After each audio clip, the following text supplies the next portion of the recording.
अस्सलाम वालेकुम फ्रेंड्स। आप मेरे चैनल पर पहली बार आए हैं तो मेरे चैनल को ज़्यादा से ज़्यादा सब्सक्राइब करें, लाइक शेयर और कमेंट करें। सब्सक्राइब करके प्लीज़ मुझे सपोर्ट करें। मैं शुक्रिया। रात को जब सुनीता के साथ सिद्धार्थ लौटे तो मैं अपने अंदर के गुस्से को रोक नहीं पाई। गुस्से में कहा, मुझे लगता है तुम्हारी पत्नी मैं नहीं, यह है। सुनीता और मैं बचपन से एक दूसरे की परछाई थी। स्कूल के दिनों में हम दोनों ने हर खुशी हर गम साथ में बांटे थे। माँ हमें जुड़वा बहनें कहती थी, पर हम भी यही मानती थी कि हमारी लाइफ हमेशा एक दूसरे से जुड़ी रहेगी। यहाँ तक कि हम दोनों ने बचपन में यह तक सोच लिया था कि हम तो कि मैरिज एक ही घर में करेंगे ताकि हमेशा साथ रह सके। समय बीता, कॉलेज खत्म हुआ और फिर मेरी लाइफ में सिद्धार्थ आ गए। प्यार हुआ, शादी तय हुई और सबसे पहले मैंने सुनीता को ही यह खबर सुनाई। वह बहुत खुश हुई। मैंने सिद्धार्थ को पहले उससे मिलवाया। मुझे लगा था कि उसे पसंद आ गया तो फिर मैं बेझिझक शादी के लिए हाँ कर सकती हूँ। और जब उसने उसे पसंद कर लिया तब मैंने भी हाँ कर दी।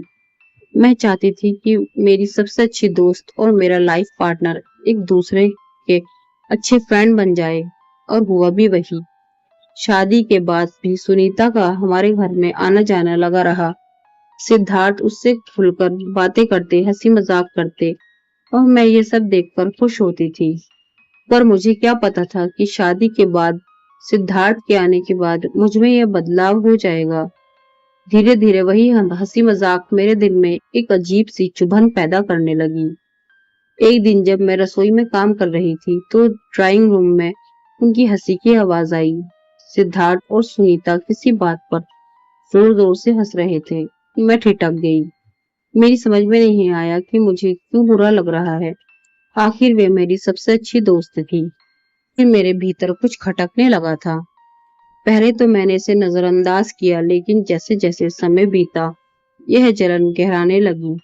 जब भी मैं देखती कि सिद्धार्थ और सुनीता मजाक कर रहे हैं तो पुरानी यादों में खो रही थी, तो मेरे अंदर एक अजीब सी बेचैनी घर करने लगी।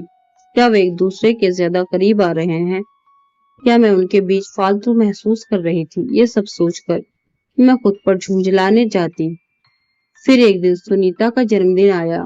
उसने मुझे पार्टी में बुलाया, लेकिन मैंने बहाना बना दिया। मैं जानती थी कि सिद्धार्थ जरूर जाएगा। रात को जब सुनीता के साथ सिद्धार्थ लौटे तो मैं अपने अंदर के गुस्से को रोक नहीं पाई।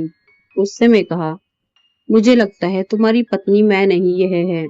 मुझसे ज्यादा तो तुम उसके साथ समय बिताते हो। वो दोनों मेरी ये बात सुनकर दंग रह गए। सुनीता को पता था कि मैं ये बात मजाक में नहीं कहा। वो बिना कुछ कहे चुपचाप वहां से चली गई। सिद्धार्थ को मेरी बात से बहुत दुख हुआ। उन्होंने पहली बार मुझसे ऊंची आवाज में कहा, तुम्हें पता भी है तुम क्या कह रही हो?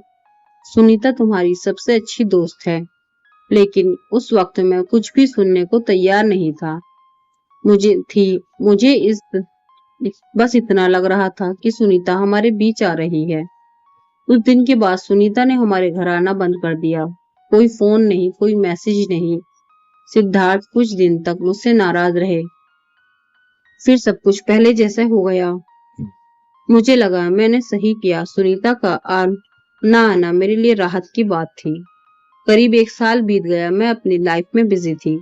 इस दौरान न कभी सिद्धार्थ ने न मैंने कभी सुनीता के बारे में बात की, न ही उसका फोन आया।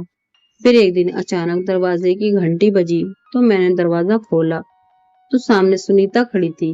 उसके हाथ में शादी का कार्ड था। मैं तेरी शादी में आई थी, तुझे बुलाने तो मेरा फर्ज था, लेकिन सच कहूँ बुलाना नहीं चाहती थी। सिद्धार्थ ने कहा कि पुरानी बातें भूल जाओ इसलिए आई हूँ। उसे अचानक देखकर मैं सन्न रह गई, कुछ कह नहीं पाई। फिर उसने एक हल्की मुस्कान के साथ कहा, शायद अब शादी के बाद तुझे पता चले कि उस वक्त तू क्या सोच रही थी। वह जा रही थी, लेकिन मैंने उसे रोका और गले लगाया। उसने भी ज्यादा समय नहीं लगाया मानने में। मेरे साथ बैठकर फिर बहुत सारी बातें की। अब उसकी शादी में खूब धमाल मचाने वाली हूँ। सुनीता ने और मेरे पति ने मुझे समझा। उन्हें लगा कि ऐसी बातें किसी के मन में भी उठ सकती है। अगर हमारे रिश्ते बचाने और निभाने होते हैं, एक दूसरे को अच्छे से समझना होता है, चाहे वो दोस्ती हो या प्यार। फ्रेंड्स, आपको ये कहानी कैसी लगी कमेंट में बताएं और मेरे चैनल को सब्सक्राइब करें, लाइक शेयर और सब्सक्राइब करें। शुक्रिया। अल्लाह हाफिज।